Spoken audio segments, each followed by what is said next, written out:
Hello guys, how are you? എല്ലാവർക്കും നല്ലൊരു നമസ്കാരം. എൻ്റെ പേര് മുഹമ്മദ് റിസ്വിൻ. നിങ്ങൾക്കറിയാമെന്ന് വിചാരിക്കുന്നു. നിങ്ങൾക്ക് അനോമിസ് ബിസിനസ് സ്റ്റഡീസ് നല്ല കിടിലനായിട്ട് പറഞ്ഞു തരാറുണ്ടല്ലേ? ഓക്കെ, എനിക്കറിയാം. അനോമിസ് അടിപൊളിയാണ്. അപ്പോൾ അനോമിസ് പറഞ്ഞു തന്ന ചാപ്റ്റേഴ്സ് ഒക്കെ നിങ്ങൾ നന്നായിട്ട് പഠിച്ചിട്ടുണ്ടാവുമെന്ന് വിചാരിക്കുന്നു. പക്ഷേ സ്റ്റിൽ കുറച്ച് പിള്ളേരൊക്കെ പഠിക്കാതെ നമ്മൾ പഠിച്ചോളാം, എക്സാം ആവുമ്പോൾ നോക്കിയാൽ പോരെ എന്നുള്ള രീതിയിലൊക്കെ നിൽക്കുന്ന ആളുകളൊക്കെ ഉണ്ടാവുമല്ലേ? അപ്പോൾ എന്തായാലും നമ്മുടെ ഓണം എക്സാം നമ്മുടെ മുന്നിലെത്തിക്കഴിഞ്ഞു അല്ലേ?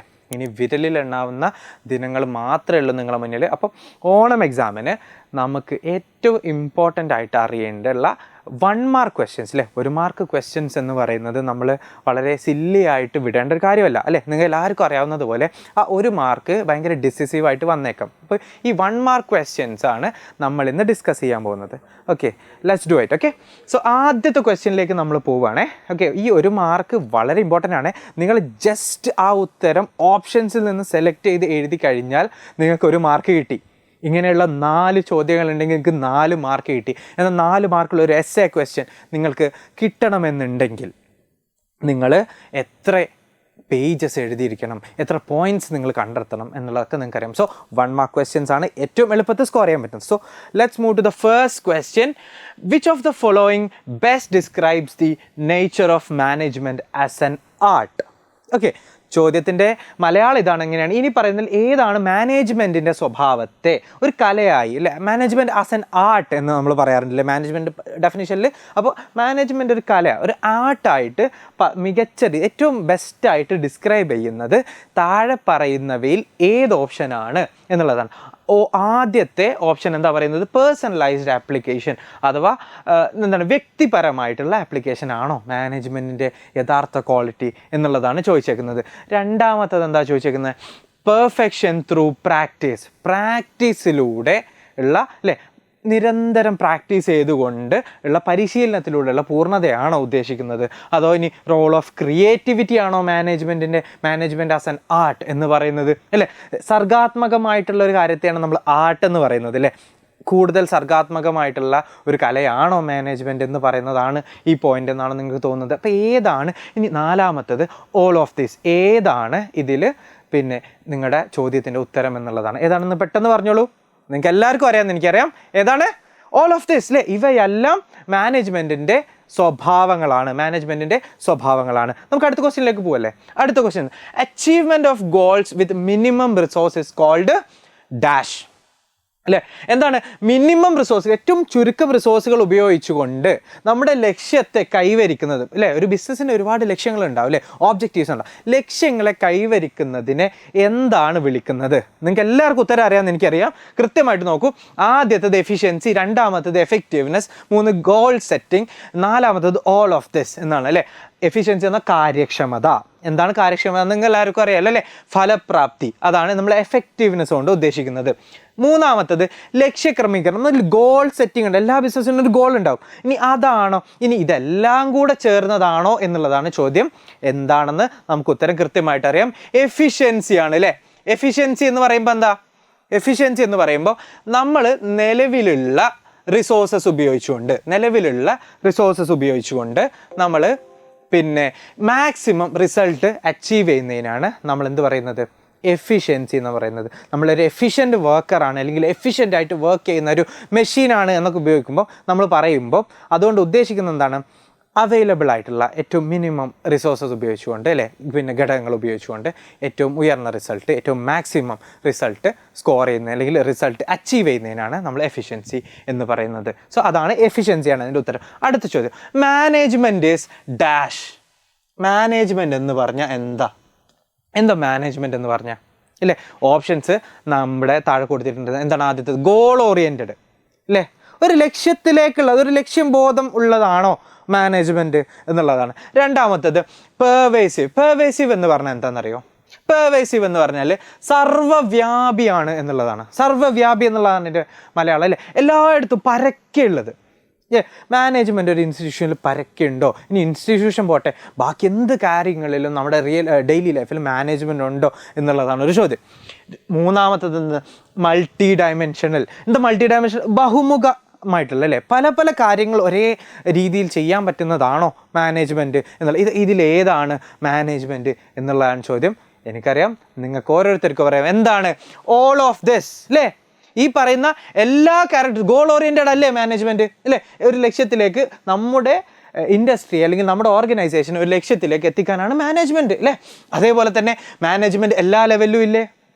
ഒരു ഗുഡ്സ് അല്ലേ പിന്നെ നമ്മൾ വാങ്ങിക്കുന്നത് മുതൽ റോ മെറ്റീരിയൽസ് പർച്ചേസ് ചെയ്യുന്നത് മുതൽ അത് പ്രൊഡ്യൂസ് ചെയ്യുന്നത് അല്ലേ അതിൻ്റെ മാർക്കറ്റിംഗ് പിന്നെ ഇൻഡസ്ട്രിയിലുള്ള മറ്റ് ആക്ടിവിറ്റീസ് അല്ലേ ഈ ഓർഗനൈസേഷൻ്റെ എല്ലാ കാര്യങ്ങളിലും മാനേജ്മെൻറ്റ് നിലനിൽക്കുന്നുണ്ട് വിച്ച് ഈസ് പെർവേസീവ് അല്ലേ. അതാണ് പരക്കെ നിലനിൽക്കുന്നത് എന്ന് നമ്മൾ പറയും. മൾട്ടി ഡയമെൻഷനിലെ ഒരുപാട് കാര്യങ്ങൾ ഇപ്പം നമ്മൾ ലിസ്റ്റ് ചെയ്തു. ഈ പറഞ്ഞ കാര്യങ്ങളൊക്കെ ചെയ്യുന്നില്ലേ. So it is multi dimensional. So എല്ലാം കൂടെ ഉൾക്കൊള്ളുന്നതാണ് നമ്മുടെ മാനേജ്മെൻറ്റ് എന്ന് പറയുന്നത്. ഓക്കെ, അടുത്ത ചോദ്യം. Okay, will go very fast. Okay, എന്താണ് നമുക്ക് മാക്സിമം ചോദ്യം മിനിമം സമയം കൊണ്ട് അച്ചീവ് ചെയ്യുക എന്നുള്ളതാണ് നമ്മുടെ ലക്ഷ്യം. അതുകൊണ്ട് നമ്മൾ മറ്റ് സംസാരങ്ങൾക്കൊന്നും നിൽക്കുന്നില്ല. തമാശകളൊക്കെ നമുക്ക് അടുത്ത ക്ലാസ്സിൽ ഉഷാറായിട്ട് പറയാം. അപ്പോൾ അടുത്ത question. Mister Babu is A chief executive officer of premier limited. Name the level of management he belongs അല്ലേ. ബാബു എന്ന് പറയുന്നത് പിന്നെ നമ്മുടെ പ്രീമിയർ എന്നൊക്കെ പറയുന്ന കമ്പനിയുടെ ചീഫ് എക്സിക്യൂട്ടീവ് ഓഫീസറാണ്. ഓക്കെ, അപ്പോൾ ഏകദേശം നിങ്ങൾക്ക് ഉത്തരം കിട്ടിക്കാണല്ലോ. ചീഫ് എക്സിക്യൂട്ടീവ് ഓഫീസർ ഇതാണ് ഈ പിന്നെ ക്വസ്റ്റ്യനിലെ ക്യാച്ച് വേർഡ് എന്ന് പറയുന്നത് അല്ലേ. എല്ലാ ക്വസ്റ്റ്യനിലും ഒന്നോ രണ്ടോ ക്യാച്ച് വേർഡുകൾ ഉണ്ടാവും. ആ ക്യാച്ച് വേർഡുകൾ എന്താണെന്നുള്ളത് മനസ്സിലാക്കിയാൽ നിങ്ങൾക്ക് ഉത്തരം കിട്ടും. അപ്പോൾ മാനേജ്മെൻറ്റിൽ ഏത് ലെവലിലാണ് ബാബു വരുന്നത്? ക്വസ്റ്റ്യൻ എന്താണ്, ഏത് ലെവലാണെന്ന് ചോദിച്ചല്ലേ. Name the level. So top ലെവലാണോ അതോ മിഡിൽ ലെവലാണോ ഇനി സൂപ്പർവൈസറി ലെവലാണോ അതോ ലോവർ ലെവലാണോ? ഉത്തരം നിങ്ങൾക്ക് എല്ലാവർക്കും അറിയാം അല്ലേ. ഏറ്റവും മുകളിലിരിക്കുന്ന ഒരു ഓഫീസറാണ് ആര്? Chief executive officer. സ്വാഭാവികമായിട്ടും ടോപ്പ് ലെവൽ മാനേജ്മെൻറ്റ് അല്ലേ. ഉയർന്ന തലത്തിലുള്ള മാനേജ്മെൻറ്റിലുള്ള ആളാണ് ആര്? നമ്മുടെ mister Babu. Okay, so you got the answer. It is top level management. ശരിയാണോ? ഇനി അടുത്ത ചോദ്യത്തിലേക്ക് പോകാം. Okay, how many principles of management are given by Henry Fayol in his famous book published അല്ലേ.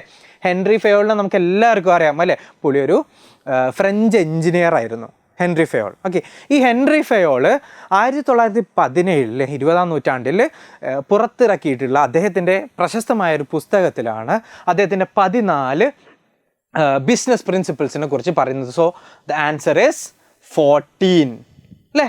സിമ്പിളാണ്. ഇതിൽ വേറെ ഡിസ്കഷൻസ് വേറെ ബാക്കിയുള്ള നമ്പറിനെ കുറിച്ച് നമ്മൾ ആലോചിക്കണ ആരുണ്ട് ഇല്ല. ഹെൻറി ഫയോളിൻ്റെ 14 principle. Fayol 14 FF. You got the idea right. Okay, F14 principles ആണ് ഹെൻറി ഫയോളിൻ്റെത്. So it is 14. ഓക്കെ, അടുത്തത്. Which one of the following does not follow scalar chain അല്ലേ. സ്കേലാർ ചെയിൻ എന്ന് പറയുന്ന ബിസിനസ്സിൻ്റെ പിന്നെ പ്രിൻസിപ്പിൾ അല്ലെങ്കിൽ ഇത് ഫോളോ ചെയ്യാത്തത് ഏതാണ്? ഈ താഴെയുള്ള ഓർഗനൈസേഷൻസിൽ ഏത് ഓർഗനൈസേഷനാണ് ഫോളോ? നമ്മൾ സ്കാലാർ ചെയിൻ ഒക്കെ പഠിച്ചിട്ടുണ്ടല്ലേ. ഒരു ടോപ്പ് ലെവൽ എൻറ്റിറ്റി മുതൽ താഴോട്ട് പോകുന്ന ആ ഒരു ചെയിൻ ഓഫ് ഒരു ഓർഗനൈസേഷൻ സ്ട്രക്ചറിനെയാണ് നമ്മൾ സ്കേലാർ ചെയിൻ എന്ന് പറയുന്നത്. ഇതില്ലാത്തത് ഏത് തരം ഓർഗനൈസേഷനിലാണ് എന്നാണ് ചോദിച്ചേക്കുന്നത്. എന്തൊക്കെ ഓർഗനൈസേഷൻസ് ഉണ്ട് ഇവിടെ? ഇൻഫോർമൽ ഉണ്ട്, ഫങ്ഷണൽ സ്ട്രക്ചർ ഉണ്ട്, ഫോർമൽ ഓർഗനൈസേഷൻ ഉണ്ട്, ഡിവിഷണൽ ഓർഗനൈസേഷൻ ഉണ്ട്. ഇതിലേത് ഫോർമുല ഇല്ലാത്തത്? നിങ്ങൾക്ക് എല്ലാവർക്കും അറിയാം. ഒരു സ്കേലാർ ചെയിനും പ്രിൻസിപ്പിൾസും കറക്റ്റ് കമ്മ്യൂണിക്കേഷൻ ഫോളോ ചെയ്യാത്തത് ഏതിലാണ് വരാറുള്ളത് മക്കളെ? ഇൻഫോർമൽ ഓർഗനൈസേഷനിലാണ്. സോ ഇറ്റ് ഈസ് അനൗപചാരിക സംഘടനയിലാണ് എന്തില്ലാത്തത്? ഇത്തരം സ്കേലാർ ചെയിൻ എന്ന് പറയുന്ന ഒരു ഓർഗനൈസേഷണൽ സ്ട്രക്ചർ ഫോളോ ചെയ്യാത്തത്. That is informal organisation.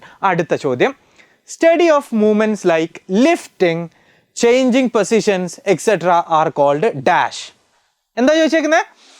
Lifting, സാധനങ്ങൾ ഉയർത്തുക. നിങ്ങൾ ലിഫ്റ്റൊക്കെ കണ്ടിട്ടില്ലേ? നമ്മൾ പിന്നെ മോളിലൊക്കെ കയറിയാൽ ലിഫ്റ്റ് കയറുമല്ലോ. ലിഫ്റ്റിംഗ്. അതേപോലെ തന്നെ ചേഞ്ചിങ് പൊസിഷൻ അഥവാ സ്ഥാനം മാറ്റൽ. അതേപോലെ തന്നെ മറ്റ് മൂവ്മെൻറ്റ്സ്. ഇത്തരം മൂവ്മെൻറ്റ്സിനെ കുറിച്ചുള്ള ചലനങ്ങളെക്കുറിച്ചുള്ള പഠനത്തെ നമ്മൾ ഇതിൽ ഈ ഓപ്ഷൻസിൽ കൃത്യമായിട്ട് കൊടുത്തിട്ടുണ്ട് അല്ലേ. ഇതിലേതാണെന്ന് ഐഡൻറ്റിഫൈ ചെയ്യണം. കാരണം വിത്തിൻ സെക്കൻഡ്സ് ക്വസ്റ്റ്യൻ വായിച്ചു കഴിഞ്ഞാൽ നിങ്ങൾക്ക് ആൻസർ കിട്ടും. എന്താണ്? ഒന്ന് ടൈം സ്റ്റഡിയാണ്, രണ്ടാമത്തത് ഫാറ്റിഗ് സ്റ്റഡിയാണ്, മൂന്നാമത്തത് മോഷൻ സ്റ്റഡിയാണ്. ഇനി ഇതൊന്നും അല്ല എന്നും പറയുന്നുണ്ട്. അങ്ങനെ ഒരു ഓപ്ഷൻ ഉണ്ട്. പക്ഷേ നിങ്ങൾക്ക് കൃത്യമായിട്ട് എത്ര വരെ അല്ലേ. എന്താ ടൈം സ്റ്റഡി എന്ന് പറഞ്ഞാൽ സമയവുമായിട്ട് ബന്ധപ്പെട്ടിട്ടുള്ളതാ അല്ലേ. സമയ പഠനം. എന്നാലോ ഫാറ്റിഗ് സ്റ്റഡി എന്ന് പറഞ്ഞാലോ? ഫാറ്റിഗ് സ്റ്റഡി എന്ന് പറഞ്ഞാൽ ക്ഷീണം, ഫാറ്റിഗ് അല്ലേ. നമ്മൾ മസിൽ ഫാറ്റിഗ് ഒക്കെ പഠിച്ചിട്ടുണ്ടോ പണ്ട് ബയോളജിയിലൊക്കെ അല്ലേ. അത് ക്ഷീണം കുറിച്ച് പഠിക്കുന്നത് ഫാറ്റിഗ് സ്റ്റഡി. എന്നാലോ മോഷൻ സ്റ്റഡി, ചലന പഠനം അല്ലേ. ഉത്തരം ഏകദേശം കിട്ടിയല്ലോ അല്ലേ. ഓക്കെ, ഇനി ഇവയൊന്നും അല്ല എന്നും പറയുന്നുണ്ട്. ഏതാണ് ഉത്തരം? ഇറ്റ് ഈസ് മോഷൻ സ്റ്റഡി അല്ലേ. മൂവ്മെൻറ്റ്സ് ആണ്, ലിഫ്റ്റിംഗ് ആണ്, ഒരു സാധനത്തെ മറ്റൊരു അവസ്ഥയിലേക്ക് മാറ്റുവാണ്. It is motion study. Okay, so you got the answer. Next question, which among the following is the nature of principles of management? അല്ലേ, which among the following is the nature of principles of management? എന്താ ചോദ്യം? താഴെ പറയുന്നതിൽ മാനേജ്മെൻറ്റിൻ്റെ തത്വങ്ങളുടെ സ്വഭാവം ഏതാണ് എന്നാണ് ചോദിച്ചേക്കുന്നത്. Okay, താഴെ 4 കൊടുത്തിട്ടുണ്ട് അല്ലേ. ഒന്ന്, യൂണിവേഴ്സൽ അപ്ലിക്കബിലിറ്റി. മാനേജ്മെൻറ്റുകൾ തത്വങ്ങൾക്ക് നിങ്ങളെല്ലാവരും പഠിച്ചിട്ടില്ലേ? മാനേജ്മെൻറ്റ് പ്രിൻസിപ്പിൾസ് എന്താണ് അല്ലേ, അതിൻ്റെ ഫീച്ചേഴ്സ് എന്താണ്, നിങ്ങൾക്ക് എല്ലാ ഡെഫിനിഷൻസും കൃത്യമായിട്ട് നിങ്ങൾ പഠിച്ചിട്ടുണ്ട്. സോ ഇത് വായിച്ചാൽ തന്നെ നിങ്ങൾക്ക് ഏകദേശം ഉദാഹരണം കിട്ടുമല്ലോ. സോ ഏതാണ്? യൂണിവേഴ്സൽ അപ്ലിക്കബിലിറ്റി ഉണ്ടോ മാനേജ്മെൻറ്റിന്? നോക്കുക. അപ്പോൾ ഉണ്ടെങ്കിൽ ഉണ്ട് അല്ലേ, അപ്പോൾ നമ്മുടെ മൈൻഡിലിരിക്കട്ടെ. അടുത്തത് ജനറൽ ഗൈഡ് ലൈൻസ് അല്ലേ, പൊതുവായിട്ടുള്ള യൂണിവേഴ്സൽ അപ്ലിക്കബിലിറ്റി എന്ന സാർവത്രികമായിട്ടുള്ള ഉപയോഗം അല്ലേ, എല്ലായിടത്തും ഉപയോഗിക്കാൻ പറ്റുമോ എന്നുള്ളത് നോക്കുക. ജനറൽ ഗൈഡ് ലൈൻസ് അല്ലേ, പൊതുവായിട്ടുള്ള മാർഗ്ഗനിർദ്ദേശങ്ങളാണോ കൊടുക്കുന്നത് മാനേജ്മെൻറ്റ് എന്നുള്ളത് നോക്കുക. അതാണെങ്കിൽ അത് നമ്മുടെ മൈൻഡിലിരിക്കട്ടെ. പിന്നീട് കോസ് ആൻഡ് എഫക്റ്റ് റിലേഷൻഷിപ്പ് അല്ലേ, കോസ് ആൻഡ് എഫക്റ്റ് റിലേഷൻഷിപ്പ് കാരണവും പിന്നെ അതേപോലെ തന്നെ ഫലവുമായിട്ടുള്ള ബന്ധം അല്ലേ, ഒരു കോസ് ഉണ്ടാവും എല്ലാത്തിനും അല്ലേ, അതേപോലെ തന്നെ അതിൻ്റെ ഒരു എഫക്റ്റും ഉണ്ടാവും. ഇത് തമ്മിലുള്ള ബന്ധം പറയുന്നതാണോ മാനേജ്മെൻറ്റ്? ഇനി ചോദിച്ചേക്കുന്നത് അവസാനത്തെ ഓപ്ഷൻ എന്താ? All of this. U know the answer. എന്താണ്? ഇവയെല്ലാം ചേർന്നതാണ് മാനേജ്മെൻറ്റ് അല്ലേ, ഇവയെല്ലാം ചേർന്നതാണ് മാനേജ്മെൻറ്റ്. മാനേജ്മെൻറ്റ് യൂണിവേഴ്സലി നമ്മൾ പലയിടങ്ങളിലും അപ്ലൈ ചെയ്യാറില്ലേ അല്ലേ. പണ്ട് മാനേജ്മെൻറ്റ് ഗുരൂസ് രചിച്ചിട്ടുള്ള ഒരുപാട് പുസ്തകങ്ങളുണ്ട് അല്ലേ. ഈ പുസ്തകങ്ങൾ ഒരു കമ്പനിക്ക് വേണ്ടിയിട്ടൊരു പുസ്തകം, വേറൊരു കമ്പനിക്ക് വേണ്ടിയിട്ട് വേറൊരു പുസ്തകം, അങ്ങനെയുണ്ടോ? ഇല്ല. എല്ലായിടത്തേക്കും ഒരൊറ്റ പ്രിൻസിപ്പിളാണ്. അതിൽ ചെറിയ variations according to the situations അല്ലേ, സാഹചര്യങ്ങൾക്കനുസരിച്ച് ചെറിയ വാരിയേഷൻസ് വരുത്തിയിട്ടാണ് നമ്മൾ പ്രിൻസിപ്പിൾസ് യൂസ് ചെയ്യാറുള്ളത്. So all of this. Okay, ഇതാണ് ഉത്തരം അല്ലേ. നിങ്ങൾക്ക് എല്ലാവർക്കും അറിയാമെന്ന് എനിക്കറിയാം, but still I'm saying. Okay, അടുത്ത ചോദ്യം. ഓക്കെ, നമ്മൾ വളരെ പെട്ടെന്നാണ് മൂവ് ചെയ്യുന്നത്. ഒന്ന് വിചാരിക്കുന്ന മാക്സിമം ക്വസ്റ്റ്യൻസ്, മാക്സിമം മാർക്സ്, അതാണ് നമ്മളുടെ ലക്ഷ്യം. ഓക്കെ, എജുപോർട്ടിൽ നിങ്ങൾ വരുന്നതിന് ഒരൊറ്റ ആവശ്യമുള്ളൂ. Maximum number of questions will be done in minimum number of time, which is called, നമ്മൾ നേരത്തെ പറഞ്ഞ സാധനമാണത്, efficiency. You have to be efficient. ചോദ്യത്തിലേക്ക് വീണ്ടും വരികയാണ്. Find the odd one relating to the features of management principles അല്ലേ. Management മാർഗ്ഗതത്വങ്ങൾ, management തത്വങ്ങളുടെ സവിശേഷങ്ങളുമായി ബന്ധപ്പെട്ട അതിൽ വിചിത്രമായ ഒന്ന്, which means odd one out അല്ലേ. അതിൽ കൂട്ടത്ത് കൂടാത്ത ഒരാളുണ്ടാവില്ല അല്ലേ. ഒറ്റയാനെ കണ്ടെത്തുക. ഒറ്റയാനെയാണ് ഇവിടെ ചോദിച്ചേക്കുന്നത്. ഇതെന്താണ്? മാനേജ്മെൻറ്റ് പ്രിൻസിപ്പിൾസ് ആണേ. ക്വസ്റ്റ്യനിൽ മാനേജ്മെൻറ്റ് പ്രിൻസിപ്പിൾസിൻ്റെ ഫീച്ചേഴ്സ് ആണ് നമ്മളെ ചോദ്യം. അപ്പോൾ അതായിരിക്കുമല്ലോ ഇവിടെ തന്നിട്ടുണ്ടാവുക. അതിൽ പെടാത്തതാണല്ലോ നമ്മൾ കണ്ടെത്തേണ്ടിണ്ടാവുക. അങ്ങനെയുള്ള odd one out. So universal ആണോ എന്ന് നോക്കുക അല്ലേ. പിന്നെന്താ, ഫ്ലെക്സിബിൾ ആണോ എന്ന് നോക്കുക. ഇനി ബിഹേവിയറൽ ആണോ എന്ന് നോക്കുക. ഇനി അതല്ല, റിജിഡിറ്റി ആണോ എന്ന് നോക്കുക അല്ലേ. ഏതാണ് അല്ലേ? യൂണിവേഴ്സൽ സാർവത്രികമാണോ മാനേജ്മെൻറ്റ്? ആണ് അല്ലേ. ഫ്ലെക്സിബിൾ ആണ് അല്ലേ, മാനേജ്മെൻറ്റ് ഗിവ്സ് യു ഫ്ലെക്സിബിലിറ്റി അല്ലേ. ബിഹേവിയറൽ, ഓരോ ക്യാരക്ടറിൽ ഓരോ സിറ്റുവേഷനിൽ ബിഹേവിയറലായിട്ട് അപ്ലിക്കബിൾ ആയിട്ടുള്ള കാര്യമാണ് മാനേജ്മെൻറ്റ്. എന്നാൽ റിജിഡിറ്റി എന്ന് പറഞ്ഞാൽ ഭയങ്കര ഞെരുക്കം അല്ലേ, ദൃഢമായതിനെയാണ് നമ്മൾ റിജിഡിറ്റി എന്ന് പറയുക. മാനേജ്മെൻറ്റ് കാരണം നമ്മളെല്ലാം ഞെരുക്കും ദൃഢവുമാക്കി മാറ്റുകയാണോ ചെയ്യുക? അല്ല, നമ്മൾ ഫ്ലെക്സിബിളാക്കി മാറ്റുകയാണ്, യൂണിവേഴ്സലാക്കി മാറ്റുകയാണ് ചെയ്യുക.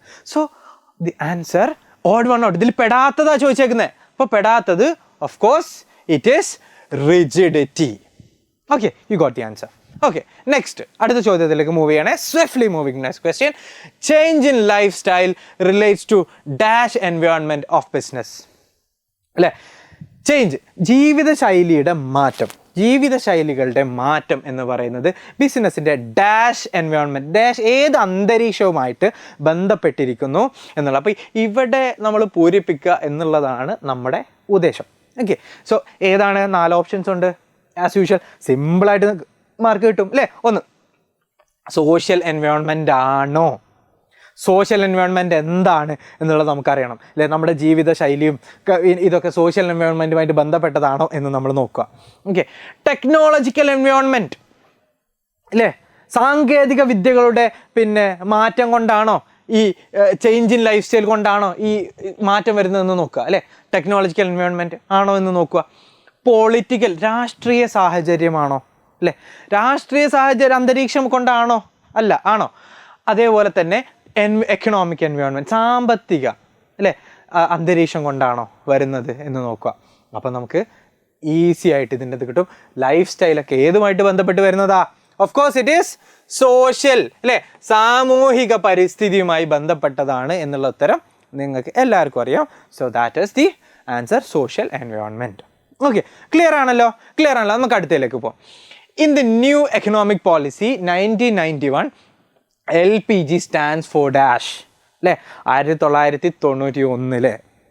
ഇന്ത്യയിലെ കേട്ടോ, 1991 പുതിയ സാമ്പത്തിക നിയമങ്ങൾ, അല്ലേ? സാമ്പത്തിക നയത്തിൽ, അല്ലേ? എക്കണോമിക് പോളിസി, പുതിയ സാമ്പത്തിക നയത്തിൽ, അല്ലേ? ഡോക്ടർ മൻമോഹൻ സിംഗിൻ്റെ കാലത്ത്, അല്ലേ? ഡോക്ടർ മൻമോഹൻ സിംഗ് സാമ്പത്തിക ഫൈനാൻസ് മിനിസ്റ്റർ ആയിരുന്ന കാലത്ത് കൊണ്ടുവന്നതാണ് ഈ LPG എന്ന് പറയുന്ന ഈ പുതിയ നയം. ഇതിൽ LPGയുടെ ഫുൾ എന്താണെന്നാണ് ചോദിച്ചേക്കുന്നത്. ഈ സാധനമാണോ LPG, അല്ലേ? ഇങ്ങനെ ഉണ്ടായിട്ട് ഇങ്ങനെ ഒരു കുറ്റിയൊക്കെ ഉള്ള സാധനം ഉണ്ട്, അല്ലേ? അതിൻ്റെ മേലെ LPG എന്ന് എഴുതിയിട്ടുണ്ടാവും, അല്ലേ? ഈ സാധനമാണോ LPG? അല്ല, ഇതല്ല LPG, അല്ലേ? അതൊക്കെ ഞങ്ങൾക്ക് അറിയാം സാറേ, അല്ലേ? ഞങ്ങളെ പൊട്ടന്മാരൊന്നും ആക്കണ്ട, ഞങ്ങൾ ഇതല്ല, ഇതിലപ്പുറവും ചാടിക്കടന്നവരാണ്. യു നോ എന്താണ് L സ്റ്റാൻഡ് ഫോർ ലിബറലൈസേഷൻ, അല്ലേ? പിന്നെന്താ P സ്റ്റാൻഡ് ഫോർ പ്രൈവറ്റൈസേഷൻ, അല്ലേ? G stands for globalisation. So you all know that liberalisation, അല്ലെ? ഉദാരവൽക്കരണം. ലിബറലൈസേഷൻ എന്നല്ല, എന്താണ്? നിയമങ്ങൾ ഉദാരവൽക്കരിക്കുകയാണ്, അല്ലേ? മറ്റുള്ള രാജ്യത്തെ ആളുകൾ ഇവിടെ ഇൻവെസ്റ്റ് ചെയ്യട്ടെ എന്നാണ് നോക്കുന്നത്, അല്ലേ? അപ്പോൾ ഉദാരവൽക്കരിക്കുകയാണ് അവിടെ ചെയ്യുന്നത്. നിയമങ്ങളൊക്കെ കുറച്ച് കൊണ്ടുവരിക, നിയമത്തിൽ ഭയങ്കര കണിശതയുള്ള ഭാഗങ്ങളൊക്കെ കുറച്ച് കൊണ്ടുവരിക. പിന്നെന്താ? പ്രൈവറ്റൈസേഷൻ, സ്വകാര്യവൽക്കരണം, അല്ലേ? ഒരു സോഷ്യലിസ്റ്റ് രാജ്യത്ത്, പാത പിന്തുടരുന്ന രാജ്യത്ത് ഏകദേശം എല്ലാ റിസോഴ്സസും ഇൻഡസ്ട്രീസും ഒക്കെ ആരുടെ അധീനതയിലായിരിക്കും, ആരുടെ കൺട്രോളിലായിരിക്കും? മെയിൻലി ഗവൺമെൻറ്റിൻ്റെ ഓണർഷിപ്പിലായിരിക്കും. അതാണല്ലോ സോഷ്യലിസം എന്ന് പറയുന്നത്. എന്നാൽ പ്രൈവറ്റൈസേഷൻ എന്ന് പറഞ്ഞാൽ ക്യാപിറ്റലിസത്തിൻ്റെ എന്താണ്? ഒരു ക്യാരക്ടറിസ്റ്റിക്സ് ആണ്. സോ എന്താണ്? നമ്മളൊരു സ്വകാര്യവൽക്കരണം, സ്വകാര്യ പ്രോപ്പർട്ടികൾ, സ്വകാര്യ ഇൻഡസ്ട്രീസൊക്കെ നമുക്ക് സ്ഥാപിക്കാൻ വേണ്ടിയിട്ടുള്ളൊരു ഇത് കൊണ്ടുവരിക എന്നുള്ളതാണ് പ്രൈവറ്റൈസേഷനോട് ഉദ്ദേശിച്ചത്. ഗ്ലോബലൈസേഷൻ, ആഗോളവൽക്കരണം, the world is on your finger tip, അല്ലേ? നിങ്ങളുടെ വിരൽ തുമ്പിലാണ് ലോകം, അല്ലേ? ആ രീതിയിലേക്ക് നമ്മുടെ ഇന്ത്യയെ മാറ്റിയെടുത്തതാണ് 1991 പുതിയ സാമ്പത്തിക നയം. ഓക്കെ, ഇതാണ് അതിൻ്റെ ഉത്തരം. ലിബറലൈസേഷൻ, പ്രൈവറ്റൈസേഷൻ, ഗ്ലോബലൈസേഷൻ, ഉദാരവൽക്കരണം, സ്വകാര്യവൽക്കരണം ആൻഡ് ആഗോളവൽക്കരണം. ക്ലിയർ അല്ലേ? ഇനി അടുത്തതിലേക്ക്. Interaction of domestic economy with the rest of the world economy is termed as dash. നേരത്തെ ഇതിന് തൊട്ട് മുന്നത്തെ ചോദ്യത്തിൽ ഉത്തരം പറഞ്ഞതുകൊണ്ട് ഞാൻ ഇതൊന്നും പറയുന്നില്ല. ഇതിൽ നോട്ട് നിരോധനം മാത്രമേ ഉള്ളൂ വേറെ ആയിട്ട് നിങ്ങൾ പറഞ്ഞ സാധനം. അതെന്താ? നോട്ട് നിരോധനമൊന്നും അല്ല, സ്വാഭാവികമാണ്. നിങ്ങൾ മിടുക്കരാണ്, നിങ്ങൾക്കറിയാം. ഇറ്റ് ഈസ് കോൾഡ് ഗ്ലോബലൈസേഷൻ, അല്ലേ? ഗ്ലോബലൈസേഷൻ എന്ന് പറയുന്നതാണ്, അല്ലേ? റെസ്റ്റ് ഓഫ് ദ വേൾഡ്, ബാക്കിയുള്ള ലോകത്തിലെ മറ്റ് എക്കോണമികളുമായിട്ട് എല്ലാത്തിനെയും the world is on your finger tip, അല്ലേ? നിങ്ങളുടെ വിരൽ തുമ്പിലാണ് ലോകം എന്ന് പറയുന്നതാണ് നമ്മുടെ ഗ്ലോബലൈസേഷൻ. ഓക്കെ, അടുത്ത ചോദ്യം. Which function of management brings the gap between where we are and where we want to go? ഇപ്പോൾ നിങ്ങൾ നിൽക്കുന്നത് ഇവിടെയാണ്, ഈ പോയിന്റ് എയിലാണ്. And you have to reach here. ഈ പോയിന്റ് ബിയിലേക്ക് നിങ്ങൾക്ക് എത്തണം, അല്ലേ? പോയിന്റ് എയിൽ നിന്ന് പോയിന്റ് ബിയിലേക്ക് നിങ്ങൾ എത്തണം. മാനേജ്മെൻറ്റിൻ്റെ ഏത് ഫങ്ഷനാണ് എന്താണ്? നമ്മൾ എവിടെ നിൽക്കുന്നോ അവിടെ നിന്നും നമുക്ക് പോകേണ്ട സ്ഥലത്തേക്ക് കൊണ്ടുവരാൻ ഉപയോഗിക്കുന്ന, അല്ലേ? അത് ആ ടേമിന്, അങ്ങനെയുള്ള ആ ഒരവസ്ഥയെ പറയുന്നത് മാനേജ്മെൻറ്റിൻ്റെ ഏത് ടേമാണ് എന്നുള്ളതാണ്, അല്ലേ? അപ്പോൾ എന്തൊക്കെയാണ് പറഞ്ഞേക്കുന്നത്? പ്ലാനിങ്. നിങ്ങൾക്കറിയാം എന്താ പ്ലാനിങ്? നമ്മൾ പ്ലാൻ ചെയ്ത് കാര്യങ്ങൾ ചെയ്യുക, എന്നാണ് പ്ലാനിങ്. കോർഡിനേഷൻ, സംഘടിപ്പിക്കല്ലേ നമ്മൾ എല്ലാ കാര്യങ്ങളും കോർഡിനേറ്റ് ചെയ്യൂലേ, അല്ലേ? എല്ലാ കാര്യത്തെയും കോർഡിനേറ്റ് ചെയ്യുന്നതിന് നമ്മൾ കോർഡിനേഷൻ എന്ന് പറയും. മൂന്നാമത്തത് കൺട്രോളിങ്, നിയന്ത്രണം, അല്ലേ? ഇതാണോ? ഇനി അതല്ല, ഓർഗനൈസിങ് ആണ്. ഓർഗനൈസേഷൻ എന്ന് പറഞ്ഞാൽ സംഘടനയാണ്. നമ്മൾ ഓർഗനൈസേഷൻ എല്ലാത്തിനെയും പ്രോപ്പറായിട്ട് മാനേജ് ചെയ്യുന്നതാണ് നമ്മൾ സംഘടന എന്ന് പറയുന്നത്, ഓർഗനൈസേഷൻ. ഇതിലേതാണ് ഫ്രം എ ടു ബി? നമ്മൾ നിൽക്കുന്നിടത്ത് നിന്ന് മറ്റൊരിടത്തേക്ക് എത്തിക്കാൻ, നമ്മൾ പോകേണ്ട ഇടത്തേക്ക് എത്തിക്കാനുള്ള നമ്മുടെ ഒരു മൂവ്മെൻറ്റിന്, അല്ലേ? അതിന് നമ്മൾ എന്താണ് പറയുന്നത്? ആ ട്രാൻസിഷൻ ഏത് മെത്തേഡിലൂടെയാണ് കൊണ്ടുവരുന്നത്? നിങ്ങൾക്ക് എല്ലാവർക്കും അറിയാം. നമ്മൾ പ്ലാൻ ചെയ്യുകയാണ് ചെയ്യല്ലേ? നമ്മൾ ടൂർ പോകുമ്പോൾ എന്താ ചെയ്യുക? നമ്മൾ പ്ലാൻ ചെയ്യും, അല്ലേ?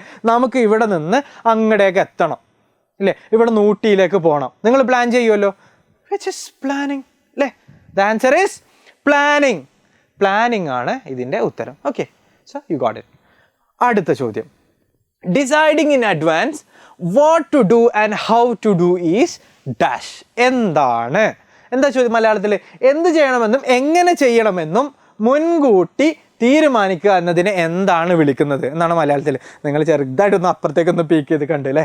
പോട്ടെ, എന്തായാലും നിങ്ങൾ കാണാനല്ല, നിങ്ങൾക്ക് ഉത്തരം ആദ്യം അറിയാം അല്ലേ? അതുകൊണ്ട് ഇതിനെ നമ്മൾ ഡയറക്റ്റിംഗ് എന്നാണോ പറയുക, ഓർഗനൈസിങ് എന്നാണോ പറയുക, സ്റ്റാഫിംഗ് എന്നാണോ പറയുക, അല്ലെങ്കിൽ പ്ലാനിങ് എന്നാണോ പറയുക?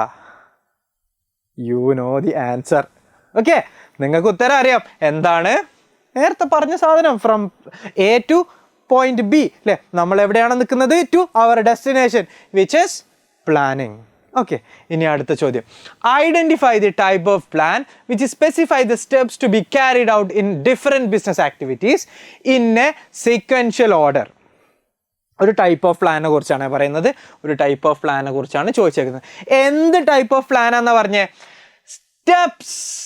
സ്റ്റെപ്പുകൾ അല്ലേ? To be carried out in different business activities in a sequential order. അപ്പോൾ ഇവിടെ എന്തൊക്കെയാണ്? Type of plan, steps, sequential order.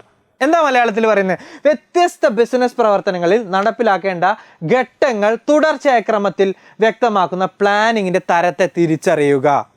എന്താ പറഞ്ഞിട്ടുള്ളത്? അതിനെ നമ്മൾ പ്രോഗ്രാം എന്നാണോ പറയുക, അതോ ഇനി പ്രൊസീജിയർ എന്നാണോ പറയുക, മെത്തേഡ് എന്നാണോ പറയുക, അതോ സ്ട്രാറ്റജി എന്നാണോ പറയുക?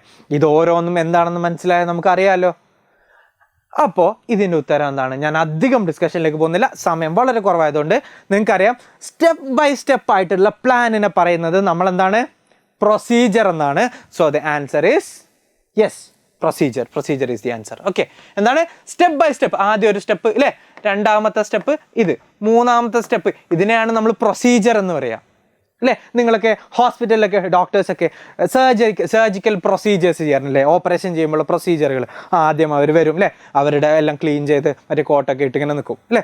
എന്നിട്ട് അതിന് ശേഷം അവരെന്ത് ചെയ്യും? അവരുടെ ടൂൾസൊക്കെ റെഡിയാക്കി വെക്കും, പേഷ്യൻറ്റിനെ കൊണ്ടുവരും, അനസ്തേഷ്യ കൊടുക്കും അല്ലേ? ഇത് ഒരു സ്റ്റെപ്പ് ബൈ സ്റ്റെപ്പ് ആയിട്ടുള്ള പ്രൊസീജിയറാണ്. സോ അതിനെയാണ് നമ്മൾ പ്രൊസീജിയർ എന്ന് പറയുന്നത്. എന്താണ്?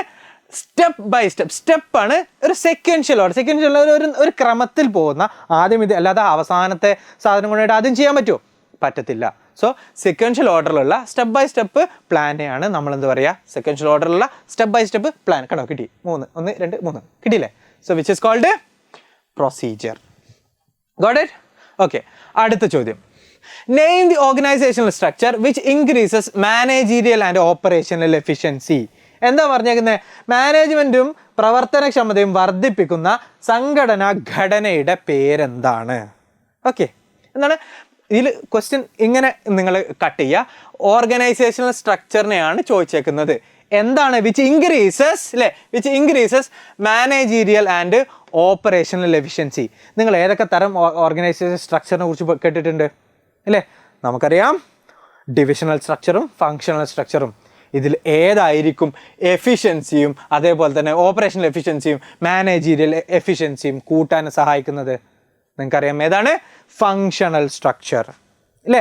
ഫങ്ഷണൽ സ്ട്രക്ചറിൽ എങ്ങനെയായിരിക്കും? ഒരു ഓർഗനൈസേഷനിൽ ഒരു ഹെഡ് ഉണ്ടാവും അല്ലേ, അതിന് താഴെ ചീഫും ഡയറക്ടറും ഉണ്ടാവും അല്ലേ, chief executive officer, chief finance officer അല്ലേ, അതിന് താഴേക്ക് പിന്നെ പ്രൊഡക്ഷൻ മാനേജർ ഉണ്ടാവും, അക്കൗണ്ട്സ് മാനേജർ ഉണ്ടാവും അല്ലേ, മാർക്കറ്റിംഗ് മാനേജർ ഉണ്ടാവും, ഇങ്ങനെ പോവും.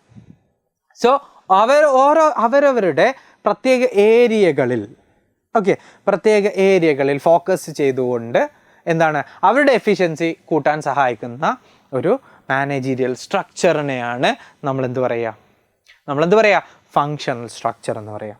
ഓക്കെ, ഡിവിഷണൽ സ്ട്രക്ചർ എന്താണെന്ന് നിങ്ങൾക്ക് എല്ലാവർക്കും അറിയാം. ഓക്കെ, അടുത്ത ചോദ്യം എന്താണ്? ഡെലിഗേഷൻ എന്ന് പറഞ്ഞിട്ട് ഇല്ലേ, ഡെലിഗേഷൻ ഒരു ടേമാണ്, നിങ്ങൾക്ക് എല്ലാവർക്കും അറിയാം, ഉത്തരം കിട്ടി കാണും. ഡെലിഗേഷൻ എന്താ? Transfer of authority from superior to subordinate അല്ലേ. ഒരു സുപ്പീരിയർ ഓഫീസർ, ഒരു ഉന്നത ഓഫീസർ അല്ലേ, എന്താണ് മേലുദ്യോഗസ്ഥനിൽ നിന്ന് കീഴുദ്യോഗസ്ഥനിലേക്ക് ചില പിന്നെ പ്രത്യേക അധികാര കൈമാറ്റങ്ങൾ നടത്തുന്നതിനെ നമ്മളെന്ത് പറയും? ഡെലിഗേഷൻ എന്ന് പറയും അല്ലേ. ഡെലിഗേറ്റ് ചെയ്യുക എന്നാണ് നമ്മൾ പറയുക അല്ലേ, അതിനെ നമ്മൾ ഡെലിഗേഷൻ എന്ന് പറയും. എന്നാൽ ഡീസെൻട്രലൈസേഷൻ എന്താണെന്ന് എഴുതുവാനാണ് നിങ്ങളോട് ചോദിച്ചേക്കുന്നത്. ഡീസെൻട്രലൈസേഷൻ വികേന്ദ്രീകരണം എന്ന് പറയാം, അധികാര വികേന്ദ്രീകരണം എന്നൊക്കെ പറയാറില്ലേ നമ്മൾ അല്ലേ. എന്താണ് വികേന്ദ്രീകരണം? നിങ്ങൾക്കറിയാം എന്താ വികേന്ദ്രീകരണം? ഓർഗനൈസേഷനിലുള്ള സ്ട്രക്ചറിലുള്ള എല്ലാവരിലേക്കും അല്ലേ, സബോർഡിനേറ്റ് ഉണ്ടാവും അല്ലേ, ഡിഫറെൻറ്റ് സെയിം പിയർ ഗ്രൂപ്പ്, എല്ലാവരിലേക്കും അത് പിന്നെ ഒരേ രീതിയിലേക്ക് അല്ലെ, ഒരു പ്രത്യേകം ഒരാൾക്ക് മാത്രം കൊടുക്കുന്നതല്ല, ഇനി രണ്ടാൾക്ക് മാത്രം, എല്ലാ ഉദ്യോഗസ്ഥരിലേക്കും അവരുടെ ഡ്യൂട്ടീസ് അല്ലെങ്കിൽ ഒരു ഉന്നത ഉദ്യോഗസ്ഥൻ്റെ ഡ്യൂട്ടീസ് പിന്നെ അത് കൃത്യമായിട്ട് ഷെയർ ചെയ്യുന്നതിനാണ് നമ്മൾ എന്ത് പറയുക, ഡീസെൻട്രലൈസ് അല്ലേ, systematic delegation of authority through out all levels of management. ഒരു ഓർഗനൈസേഷനിലെ എല്ലാ ലെവലിലെ ഒരു സ്ഥാപനത്തിലെ മാനേജ്മെൻറ്റ് എല്ലാ തലങ്ങളിലേക്കുമുള്ള അധികാരത്തിൻ്റെ വ്യവസ്ഥാപിതമായിട്ടുള്ള ഡെലിഗേഷൻ കൈമാറ്റത്തെയാണ് നമ്മൾ എന്ത് പറയുക, ഡീസെൻട്രലൈസേഷൻ എന്ന് പറയുക. എന്താണ്? വ്യവസ്ഥാപിതമായിട്ടുള്ള എല്ലാ മേഖലകളിലേക്കും നമ്മുടെ പിന്നെ അധികാരത്തിന് എല്ലാ മേഖലയിലേക്കും കൈമാറുന്നതിനെയാണ് നമ്മൾ ഡീസെൻട്രലൈസേഷൻ എന്ന് പറയുന്നത്. Okay, so you all got the idea അല്ലേ? ഏകദേശം 1 മാർക്കിൽ ഏറ്റവും ഇമ്പോർട്ടൻ്റ് ആയിട്ടുള്ള അല്ലേ, മസ്റ്റ് ആസ്ക് ഇതുമായിട്ട് ബന്ധപ്പെട്ടിട്ടുള്ള ചോദ്യങ്ങളാണ് ഏറ്റവും കൂടുതൽ ചോദിക്കാൻ സാധ്യതയുള്ളത്. അപ്പോൾ അത്തരം ചോദ്യങ്ങളാണ് നമ്മളിവിടെ ഡിസ്കസ് ചെയ്തിട്ടുള്ളത്. So thank you so much. നിങ്ങൾ ഒരു കാര്യം മറക്കാതെ ചെയ്യുക, നന്നായിട്ട് പഠിക്കുക. വളരെ കുറച്ച് ദിവസങ്ങളെ നിങ്ങളുടെ മുന്നിലുള്ളൂ. 1 മാർക്കിൻ്റെ ക്വസ്റ്റ്യൻ മാത്രമല്ല ഉണ്ടാവുക, 2 മാർക്ക് ഉണ്ടാവും അല്ലേ, 4 മാർക്ക് ഉണ്ടാവും, 5 മാർക്ക് ഉണ്ടാവും. സോ നിങ്ങൾക്ക് ഒരുപാട് നിങ്ങളുടെ മുന്നിൽ പഠിക്കാനുണ്ട്. ദിവസം വളരെ കുറച്ചേ ഉള്ളൂ. പക്ഷേ കൃത്യമായിട്ട് ചുബോട്ടിൻ്റെ ക്ലാസ് കേൾക്കുന്ന ഒരു കുട്ടിക്ക് ഇതൊക്കെ വളരെ പുഷ്പം പോലെ നേടിയെടുക്കാവുന്നതേ ഉള്ളൂ.